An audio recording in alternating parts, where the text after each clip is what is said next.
बावळट आहेस का तू? तुला पीठ मळता नाही आलं, ओके. बटाटे बॉईल करता नाही आले, ओके. पराठे जाळलेस, ठीक आहे. पण ऑर्डर केलेले पराठे फक्त घेऊन ते ताटात ठेवून समोर द्यायचे होते, तेही नाही जमलं तुला. माझी काही चूक आहे तर डिलिव्हरी पण. एकतर हे घर माझ्यासाठी नवीन आहे, मला नीट काही कळत नाहीये इथे. आय एम सॉरी, मी गोंधळले. गोंधळलीस? कशासाठी आलीयस इकडे माहितीये ना? अजिबात सिरियस नाहीयेस तू. नाही, असं काहीच नाहीये. I am sorry. जाऊ दे ना तुम्ही प्लीज. त्यात काय एवढं आता? त्यात काय एवढं?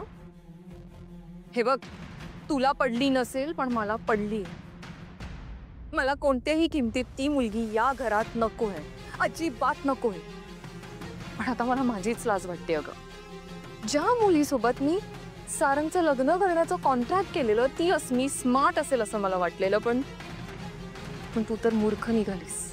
ऐश्वर्या वहिनी, असं काहीच. हॅलो, वहिनी नाही हा.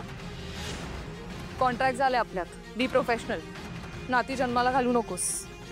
आणि तसे तुला आता अल्टिमेटम मिळालंय ना, तर जा सावली विरोधात प्रूफ गोळा कर.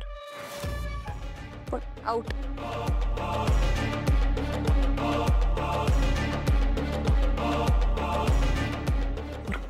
ए हॅलो, बोलवलं. तिकडे काय करतेस? इकडे ये. थँक्यू.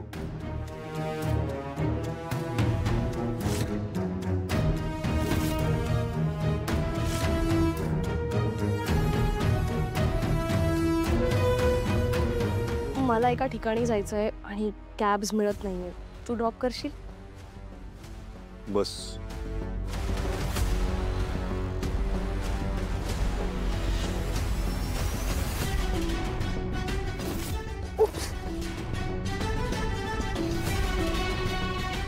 पाय मुरगाला.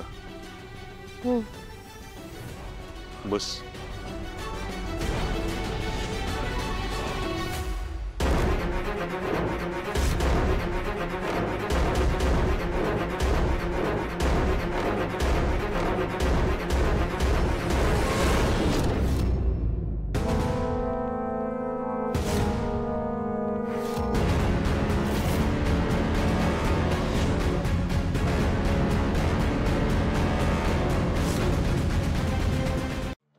ए गेलेत ते. लायकी नाही विसरायची हा स्वतःची. ते नाहीये तुझं नशीब. घरात काम आहेत, चला काम करा.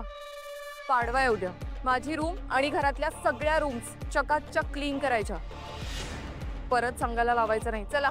हो पण मॅडम, ते माझं काम आहे, मग मी करतो की. का? घरात काय काम करायचं, कोणी करायचं हे मालकांनी ठरवायचं असतं, नोकरांनी नाही. कळलं?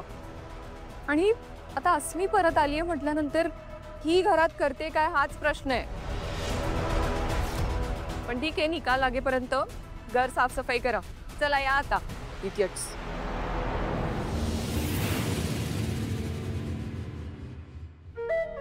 दादा, आपण काय करूयात ना, ऐश्वर्या मॅडम ना त्यांच्या रूम पासून सुरुवात करूया. पण तू एक काम कर, तू फक्त पुसून घे वरवरून. मी बाकी सगळं करेन. त्यांच्या खोलीत ना काही वस्तू नाजूक आहेत, त्यामुळे तुटल्या बिटल्या तर अडचण व्हायला नको. मी सगळं करते, तू फक्त लक्ष दे माझ्यावर. हा, मी काय कर. आधी रडून घे. तुझी जुनी सवय मला माहित नाही होय. आसव लपवायची असतात ना, तेव्हा बडा शब्दांचा मारा करतेस तू.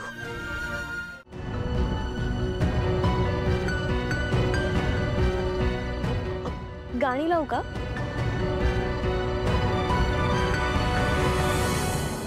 माझे माहेर पंढरी, माझे सासर पंढरी, माझे माहेर. नाही, गाणी नको.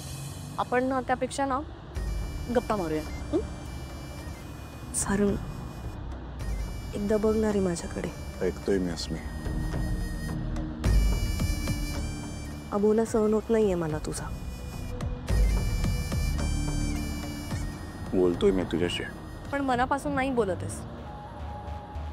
सारंग, बोलणार आहे माझ्याशी. माझं प्रेम खरं आहे हे सिद्ध करण्यासाठी पुराव्यांची गरज आहे का?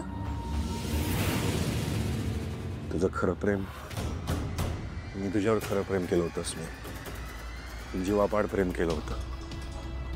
जेव्हा एका व्यक्तीवर आपण एवढा जीव लावतो आणि ती व्यक्ती खोटी निघते ना, तेव्हा काय हालत होती ना, नाही सांगू शकणार मी.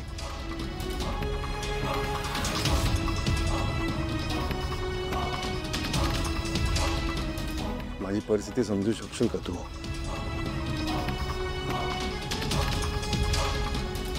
सारंग, कळतंय मला. इनफॅक्ट तुझ्या जागी दुसऱ्या कोणीही असताना तर माझ्याशी असाच वागला असता. पण तूही माझी परिस्थिती समजून घेण्याचा प्रयत्न कर.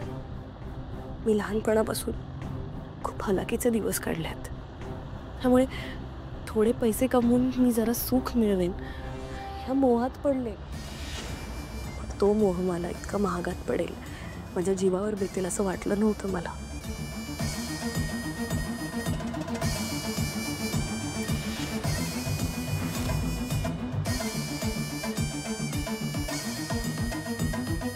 आता मला फक्त तुझाच आधार आहे.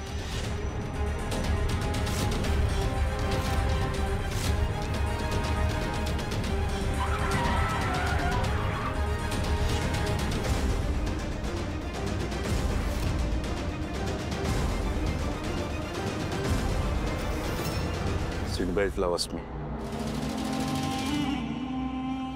सारंग, कॉफी प्यायला जाऊया?